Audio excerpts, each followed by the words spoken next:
Según estimaciones del Centro de Empresas Familiares de la Cámara de Comercio y Servicios del Uruguay, aproximadamente un 80% de las empresas en nuestro país son empresas familiares. Por empresas familiares se entiende aquellas que se encuentran gestionadas por familias, cuyo sustento económico proviene principalmente del desarrollo de dicha actividad. El estudio Retratos de Familia en Uruguay, una mirada al mundo de las empresas familiares, sus expectativas y desafíos de futuro, confeccionado entre 2020 y 2021 y presentado en 2022, concluye que este tipo de emprendimientos tienen un rol protagónico en la dinámica de negocios de Uruguay y sus miembros una alta dependencia financiera de la empresa.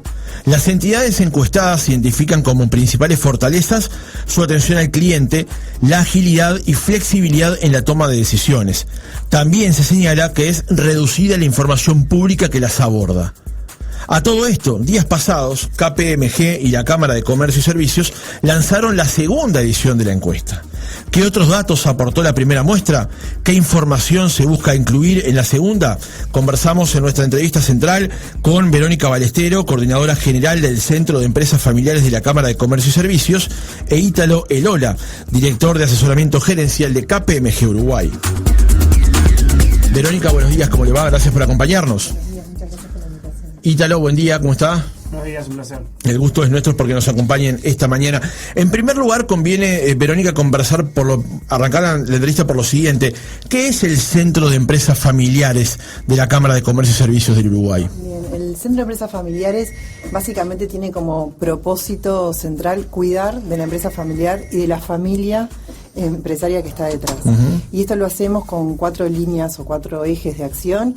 Uno tiene que ver con la capacitación, otro tiene que ver con la consultoría o el asesoramiento, con la generación de comunidad entre empresarios de este tipo de negocios y con las investigaciones, que es un poco lo que nos trae hoy y nos acerca a KPMG. ¿Y qué definimos cuando hablamos de una empresa familiar? ¿Qué es una empresa familiar? Bueno, hay muchas definiciones dependiendo de los autores, pero a nosotros nos gusta simplificarlo como en 3 grandes características. La primera es que la mayoría accionaria pertenece a una familia. La segunda es que al menos un miembro de esa familia trabaja en la empresa.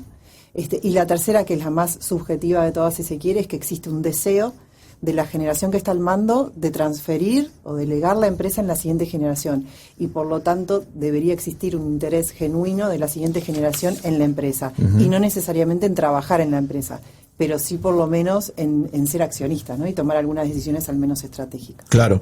Decíamos en la introducción del reportaje que estimaciones del centro plantean que las empresas familiares tienen una representación del 80% dentro del ecosistema empresarial del Uruguay, ¿es así? Sí, así es. Esto si lo vemos a nivel mundial, escala hasta el 90%. Y bueno, por la trascendencia que tiene, ¿no? El alto porcentaje que tiene este tipo de empresas que no se identifican con un sector específico, ni tampoco con un tamaño en cuanto a cantidad de personal, ni en cuanto a nivel de facturación, sino que es una característica que los une por los lazos de familia, básicamente. Claro. También podríamos encontrar allí círculos concéntricos en torno a empresas familiares, aunque no está estrictamente planteado en esos términos, pero también empresas de MIPYME, PYME o micro y medianas empresas, digamos. No quiere decir que una empresa familiar sea necesariamente eso, pero sí muchos de esos tipos de empresas son familiares, digamos, ¿no? Porque en realidad rige la estadística. Entonces, la mayor parte de las empresas en nuestro país, y yo creo que en realidad es a nivel mundial, también son pequeñas y medianas, y entonces para las empresas familiares también. Lo que sí hay como una percepción que es equivocada, que todas las empresas familiares son pequeñas. En realidad hay grandes ejemplos a nivel mundial que no lo son. Claro. Zara, por ejemplo, el Banco Santander, o sea, Walmart, hay Ford, hay muchas que son empresas familiares, lo que sí lograron una profesionalización de sus prácticas y de la gestión de la familia que las hace de alguna manera trascender, ¿no? Claro, seguramente el caso de la familia Botín dentro de Santander sea un caso para conversar, vamos a profundizar sobre eso y en particular sobre la profesionalización de la gestión, que resulta ser un tema central en todo eso. Pero ¿qué asesoramiento brinda KPMG en el entorno de esto que plantea el Centro de Empresas Familiares como asesoramiento para ese tipo de empresas? Bien, desde KPMG tenemos muchos puntos de contacto con el propósito del centro, de ahí un poco la colaboración en conjunto, ese proceso de maduración o de profesionalizar, de empezar a medir la gestión, a planificar, a tener consensos, a a documentar las actividades que hacemos, forman parte de un proceso de maduración, de crecimiento de la empresa, que si la expectativa de las empresas es crecer y acompañar un crecimiento que tiene naturalmente la familia, ese crecimiento tiene que estar apoyado con mejores y mayores herramientas profesionales de gestión para que den lugar a una mayor actividad, mayor sustento a través de generación de ingresos. Entonces, de ahí viene un poco el punto de contacto y nuestro espíritu de poder colaborar y también traer un poco a la mesa experiencias que KPMG ha aportado en otros países. Esto no es propietario de Uruguay, o sea, nos basamos en experiencias que KPMG ha replicado en otros países, hasta incluso el modelo de informe para tener punto de contacto con otras realidades. ¿Y por qué un informe de estas características es necesario? ¿Por qué auscultar el sector es necesario? Bien, ahí me apoyo mucho en lo que Verónica siempre predica, y es la palabra visibilidad, es decir, no hay un cruce específico que le aplique, no es un sector solo, no es un tamaño de empresa solo, no es una línea de actividad específica. Entonces, están en todos lados estas empresas, pero tienen dinámicas que las unen. Y esas dinámicas, para poder comprenderlas, hay que preguntar, indagar. Claro. Y este informe busca, y dio, por lo que Verónica nos explica, por primera vez este estudio en el anterior, abordó estas empresas para empezar a conocer sus realidades. Con el segundo buscamos empezar a ver tendencias, aparte de otros temas que vamos a agregar y que hablaremos. Bien, ahora vamos a conocer esas tendencias de la segunda muestra que se presentó hace unos pocos días. ¿Cómo fue el trabajo para confeccionar la primera de estas encuestas? Bien, como te decía, la encuesta se basa en encuestas que hemos aplicado en otros países. KPMG es una red global, entonces eso nos ayuda mucho a tratar de traer las cosas que por ahí pueden ser interesantes o que son buenas en otros lugares. Esa fue la principal base. Hubo una suerte de localización en Uruguay, algunos temas que preguntamos y priorizamos para adaptarlos a nuestra realidad, y la estructura y los contenidos del informe son muy consistentes a otros, por ejemplo, que se presentan en Brasil ya hace varios años, para recorrer componentes como qué negocios realizan, cómo se financian, quiénes toman las decisiones, cómo es el gobierno corporativo, los controles, el rol de las mujeres dentro de la empresa, características vinculadas a sostenibilidad, equidad de género. O sea, son todos temas que han sido abordados en la primera y vamos a profundizar. Ver justamente la tendencia ahora en la segunda. Exacto. A ustedes, la sustancia, ¿qué les dejó el primer informe? Bueno, el primer informe lo que hizo es confirmar, digamos, percepciones del vínculo con empresas desde los distintos lugares de capacitación o de formación y de las consultorías, pero que no existía, digamos, a nivel cuantitativo, que es lo que nos brinda la posibilidad de la investigación, el tener esas percepciones. Por ejemplo, la necesidad de planificar realmente esa proyección de crecimiento para, como decía Italo hace unos momentos, realmente la empresa pueda hacer sustento de una familia que va creciendo. Por ejemplo, esto de querer o tener el deseo en que la siguiente generación tome la posta, como decimos, de la empresa familiar, pero a su vez que entienden que no está preparada la siguiente generación para eso. Entonces ahí hay un gap, ¿no?, entre los recursos humanos que existen y que estarían dispuestos a trabajar en la empresa versus la necesidad de formarlos, ¿no? La necesidad de empezar a trabajar en uno de los desafíos que se enfrentan las empresas familiares cuando empiezan a tratar de profesionalizar esto de los vínculos, que es el generar acuerdos. Le llamamos protocolo o acuerdo familiar. Esto es una serie de normas que organiza a la familia con respecto a la empresa. ¿Quién puede ingresar a trabajar? ¿Cuáles son los valores? Si la familia política puede trabajar o no. ¿Cuál es el nivel de remuneración? ¿Qué pasa si ante la venta de la empresa? Etcétera, etcétera. Claro.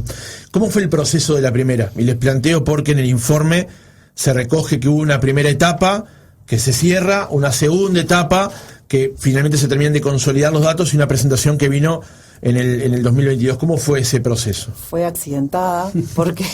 Recordemos que fue en pandemia, ¿no? O sea, en realidad la lanzamos el lunes del viernes fatídico de marzo, no me acuerdo qué era, el viernes donde todo... 13 de marzo. 13 de marzo. Bueno, el lunes lanzamos la encuesta.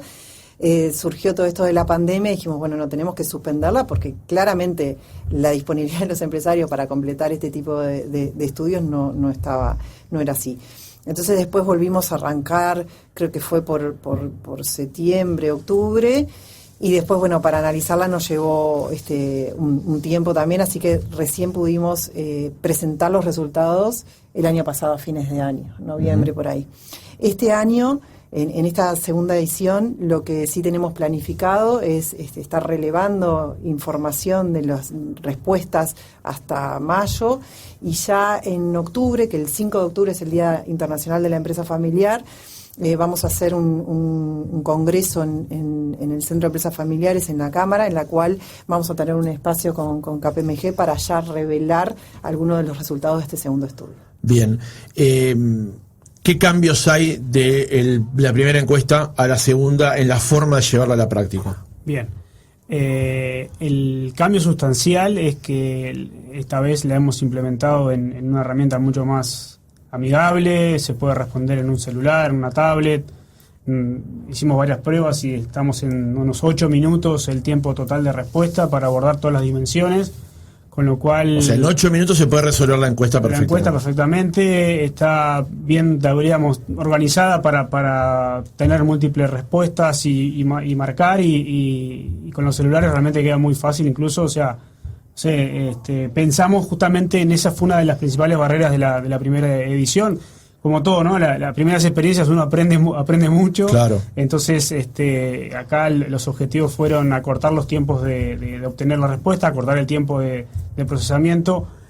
También tenemos una distancia temporal ya en el orden de unos 2 años respecto de las respuestas previas. Eso también ya nos va a dar una referencia de cambios en algunas variables, y ya no en la tecnología, sino en el contenido. Lo que hemos agregado en forma más específica es preguntas sobre la gestión en materia de sostenibilidad. Es un tema que cada vez está más en discusión, entonces hemos agregado más aristas sobre qué acciones concretas están realizando estas empresas respecto de, no sé, gestión de residuos, su impacto ambiental, conocimiento no de objetivos de desarrollo sostenible, elaboración de reportes, gestión de grupos de interés, entre otros, para profundizar un poco más en ese aspecto que es previsible que cada vez tome una relevancia más fuerte. Claro. en nuestra plaza, y esto nos va a permitir tener la línea de base para ese bloque en las futuras ediciones también.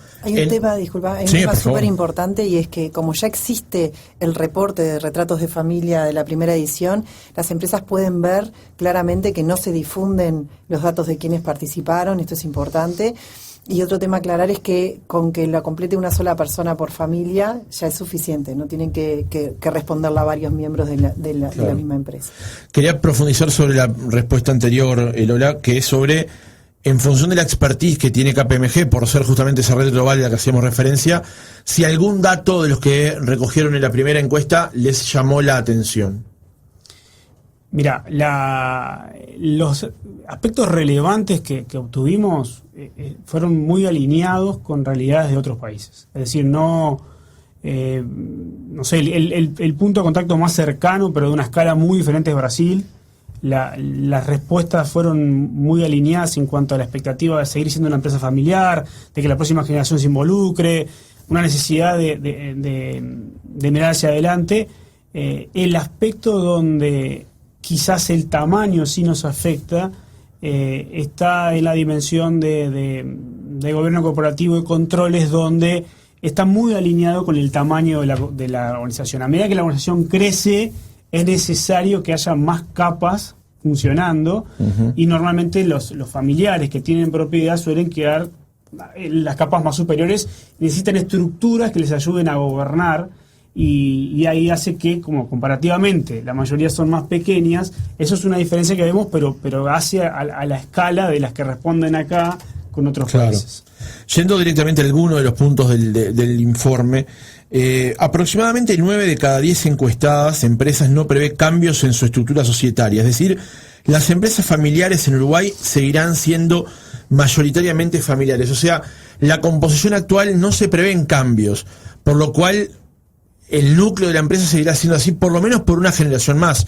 Es una lectura que podemos extraer del documento. Sí, lo que a veces sucede es que si la familia creció demasiado y la empresa no está dando unos resultados como para que sea atractiva, no para vivir de la empresa, pero por lo menos para percibir unos determinados dividendos como resultados, muchas veces lo que se hace es la poda, digamos, de la familia, se llama así por el árbol familiar.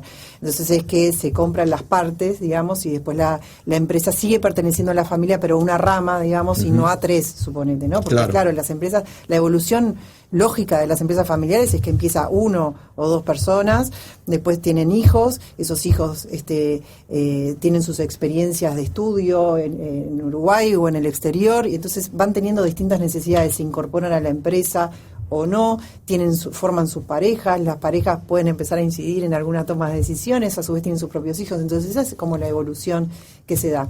A medida que, bueno, si tenemos 3 hijos, después esos 3 hijos, cada uno tiene 3, 4 hijos, bueno, el árbol va creciendo de una manera que al final, si no hicimos algo para que la empresa vaya creciendo, diversificándose, innovando, incorporando línea de negocio y transformándose capaz en un grupo o en muchos negocios a la vez, bueno, entonces lo más seguro es que haya que hacer una poda.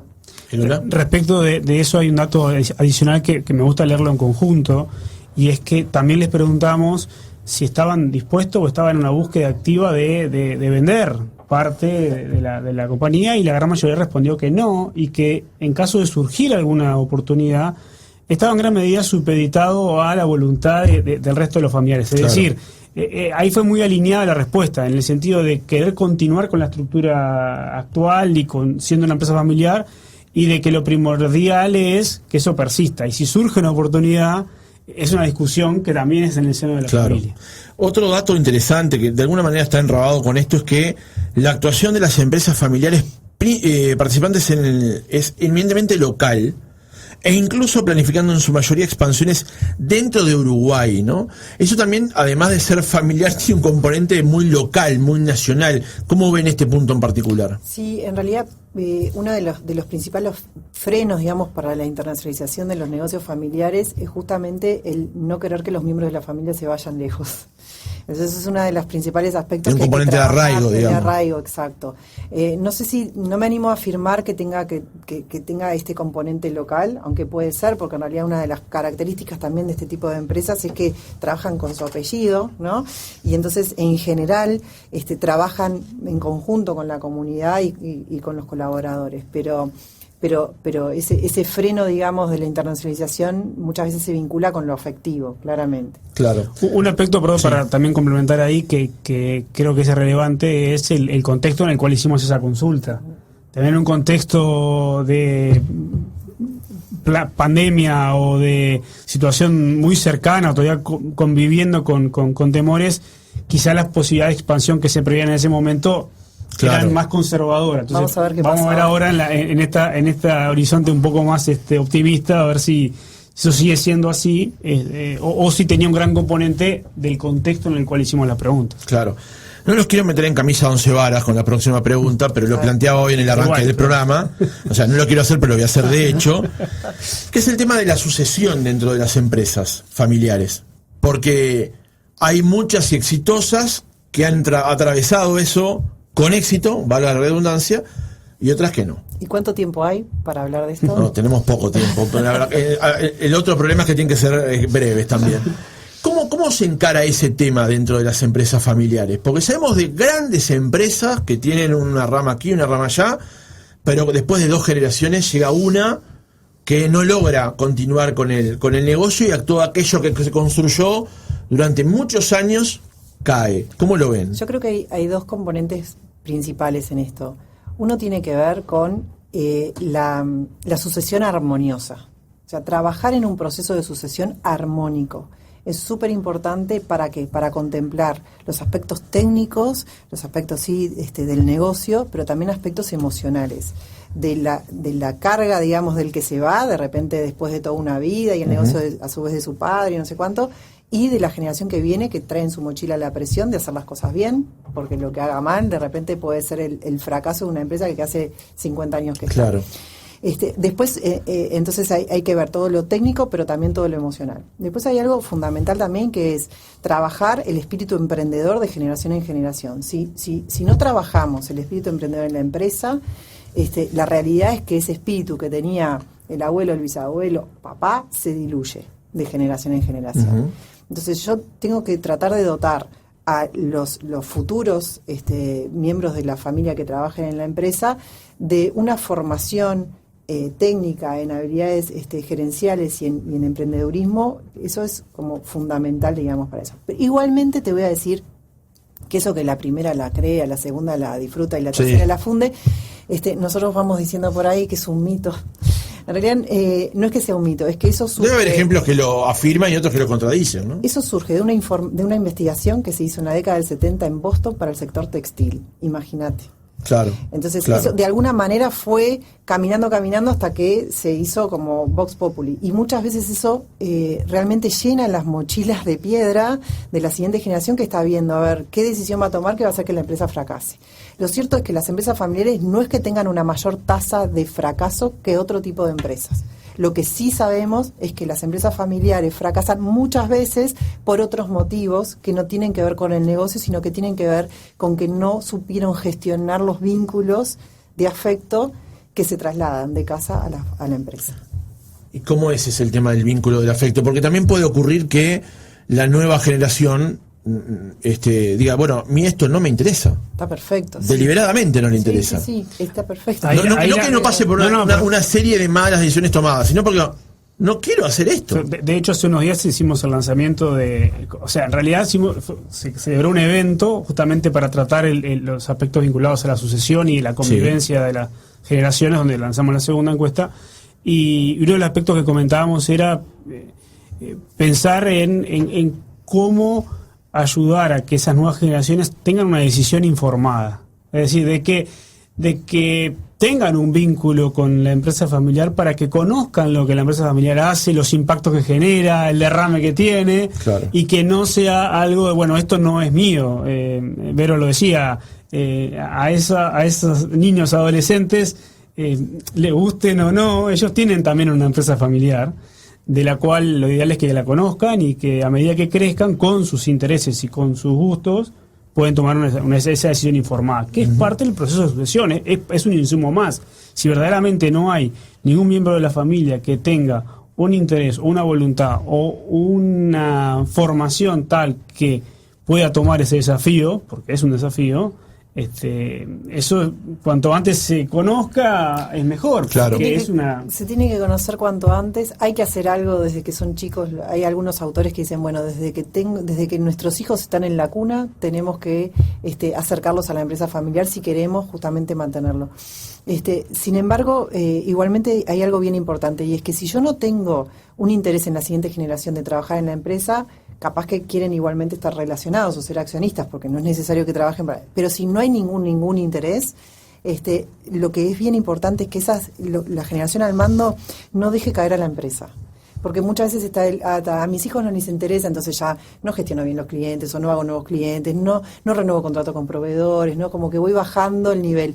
Y en realidad esa empresa tiene un valor de mercado, y es bien importante decir, bueno, no cierren la cortina, sino hagan una evaluación de la empresa, acá los amigos de KPMG nos pueden ayudar, y sepan qué valor tiene y véndanla, para que no se pierda el valor que estuvo generando esa empresa económico, con sus colaboradores, con la comunidad, ¿no? Es bien importante esa toma de conciencia, no hay interés, pero no es un fracaso, la vendo, es un negocio. Y además en eso hay que sumar deliberadamente lo que ocurre con aquellos que no gestionan la empresa, sino que son empleados de esa empresa, que cuando ven que eso empieza a ocurrir y esos tembladerales empiezan a ocurrir, también ven afectadas sus fuentes de trabajo, ¿no? Sí, exacto. Igualmente también los colaboradores que no son miembros de la familia es todo otro tema, ¿no? Porque también ante el ingreso de la familia ellos pueden ver un techo en un plano, en una proyección de carrera que se habían imaginado, que tenían determinadas expectativas. Entonces a veces es muy difícil retener ciertos talentos si no se gestionan bien también esos colaboradores. Claro. Bien.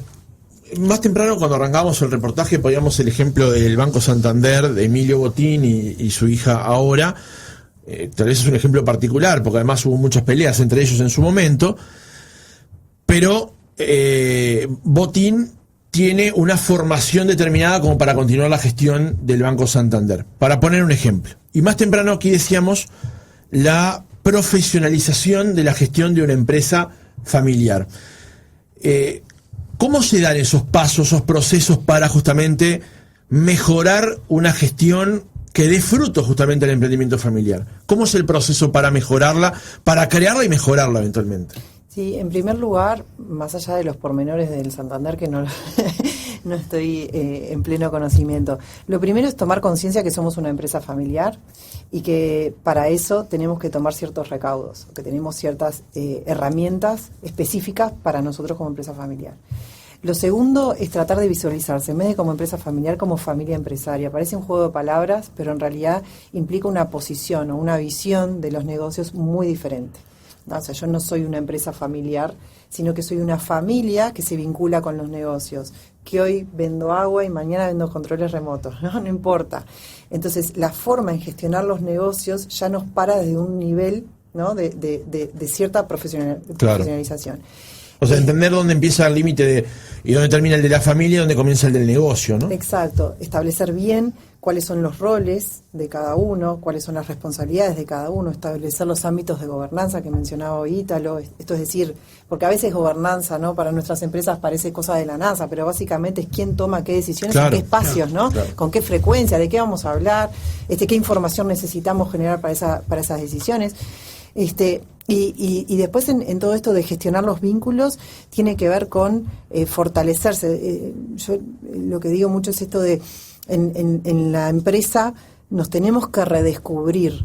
¿Por qué? Porque como somos en casa, no necesariamente somos así en el ámbito laboral, y en casa todos tenemos etiquetas, ¿no? Claro. Está el alegre, está el maquiavélico, está el malhumorado, está el distraído, y no necesariamente en el ámbito laboral. También debe haber un vago también por ahí, también, ¿no? Sí, varios. Porque pero no lo dejemos por fuera, porque debe haber un perfil. Ahí hay un desafío pensando en ese proceso de profesionalización, y es que cómo evaluamos para ciertas posiciones las aptitudes y las competencias que técnicamente deberían tener esa persona, y si lo vamos a evaluar con la misma vara, ya sea un integrante de la familia o no, si estamos dispuestos a hacerlo. De hecho, una de las consultas que hacemos es si a la hora de contratar nuevas personas, si existen alguna regla respecto de tratamiento o la exigencia para miembros o no de la familia.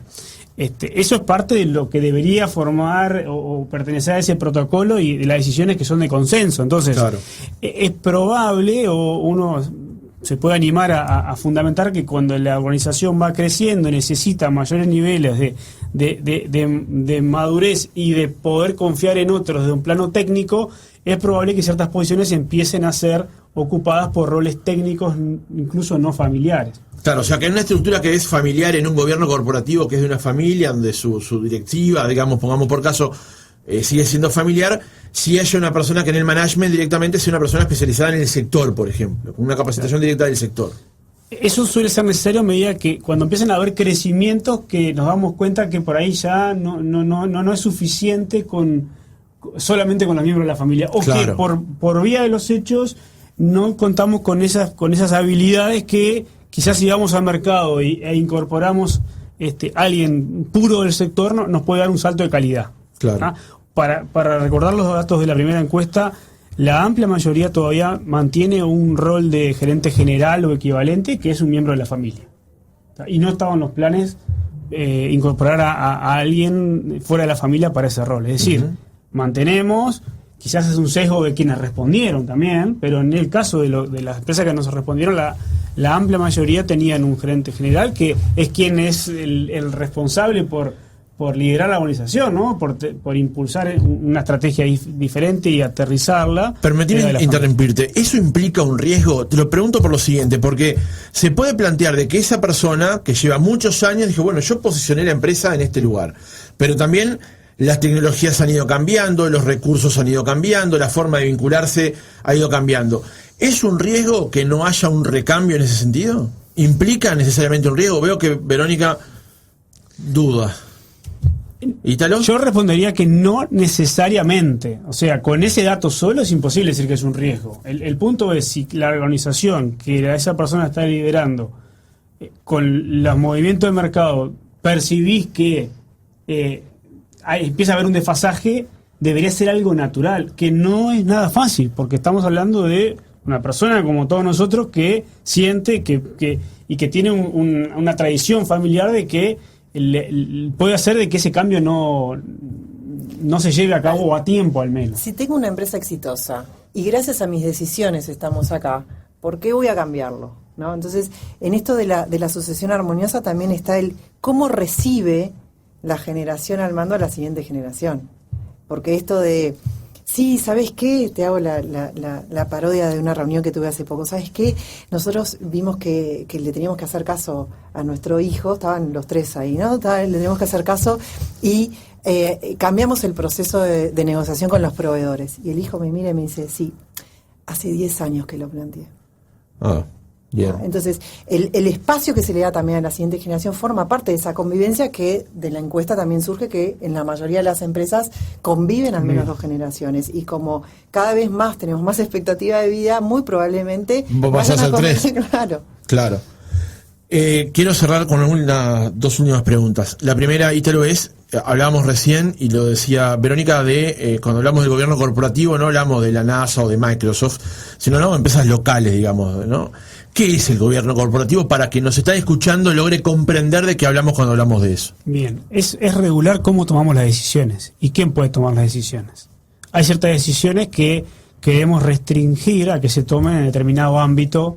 No sé, imagínate por una determinada inversión, una determinada operación llamativa o inusual que queremos que se discuta entre ciertas personas. O no, si vamos a hacer una actividad recurrente, una compra diaria de ciertos insumos, estamos dispuestos a que esa decisión, porque es una decisión igual, sea tomada por otra persona. No necesitamos el consenso. Entonces, es cómo definimos nosotros que tomamos las decisiones y quién las puede tomar y en qué momento. Claro, cuando pensamos que la empresa familiar trabaja en un local de bajo 4 paredes y nos estamos viendo, y todos somos parte de las decisiones. Si viene algo más grave, nos vamos a dar vuelta y le vamos a preguntarle a nuestro padre, claro, hacemos esto. Ahora, si esos son 10 locales, no estamos viendo todo lo que pasa en los 10 locales. Entonces ahí es donde yo empiezo a hablar de escala, de estructuras, porque tenemos que tener ciertos lineamientos para que si ocurre esto en 3 locales, se resuelva de la misma manera. Y de que yo esté tranquilo, de que el que está tomando esa decisión allá y allá y allá entiende que va a ese nivel y no a otro, y que si tiene dudas o sabe que le excede, tiene que preguntar. Entonces, ¿cómo gobernamos la empresa? Uh-huh. Que no es fácil de nuevo, porque hay innumerables historias donde a veces son 2 hermanos, 3 hermanos, y somos personas, y muchas veces no pensamos lo mismo. Y si le preguntamos a uno, no va a decir una cosa, si le preguntamos al otro, no va a decir otra. Entonces, a veces hay cosas donde hay que hablarla en conjunto, porque precisa un consenso. Y ahí no entra un valor democrático, digamos, 2 son más que 3, o la idea es el consenso, Verónica. Es el consenso, sí. O por lo menos el consentimiento. O sea, no estoy de acuerdo, pero como no se me ocurre otra alternativa, bueno, doy el consentimiento de que eso suceda. Igualmente, esto del espacio de toma de decisiones es importante también, ¿sabes qué? Poder identificar identificar los derechos que tienen otros propietarios o futuros propietarios de la empresa, que muchas veces, como no trabajan en la empresa, ¿no? Sos miembro de la familia, pero no trabajas en la empresa, o sos propietario una rama, o sea, hay innumerables ejemplos, ¿no? De ramas que de repente no toman ninguna decisión porque, bueno, en realidad ellos estaban como más relegados, claro, y no sé cómo, y en realidad son dueños y no forman parte de estos espacios de gobernanza que comentaba Ítalo. Entonces hay que reconocer los derechos también de todos los accionistas, ¿no? Uh-huh. Bien, en el cierre de la entrevista conviene repasar cómo participar de esta segunda encuesta que fue presentada días pasados. Yo estoy interesado, la audiencia está interesada, ¿cómo hacerlo? Sí, bueno, pueden ingresar al sitio web de KPMG o del Centro de Empresas Familiares. Allí pueden encontrar, digamos, donde está la encuesta y hacen clic ahí y directamente ya les lleva un formulario donde pueden completarlo, como decía Ítalo, en su computadora o en sus celulares. Les lleva 8 minutos, es una respuesta por empresa, y lo importante es que se va a mantener el anonimato, digamos, de los respondentes. ¿Durante qué plazo, Ítalo, se puede hacer responder esta encuesta? Bien, acaba de ser lanzada, estamos manejando hasta mayo aproximadamente para recibir los datos, con la expectativa justamente de que todo el proceso sea más rápido. Por ahora mantengamos mayo. Bien. Bien. Pero parece que allí puede haber un poco de flexibilidad. Mayo. No, ahí parece que hay una grieta. Queremos tener una cantidad de respuestas bastante más amplia que la vez anterior, entonces pongamos un plazo corto, si es necesario se extenderá, pero esto último en principio, no ahí va, en principio es mayo, dejemos mayo. Exacto. Verónica Ballesteros, coordinadora general del Centro de Empresas Familiares de la Cámara de Comercio y Servicios del Uruguay, gracias por habernos acompañado otra mañana. Gracias a ti por el espacio. Ítalo Elora, director de asesoramiento gerencial de KPMG Uruguay, gracias por haber estado hoy. Bueno, gracias a vos.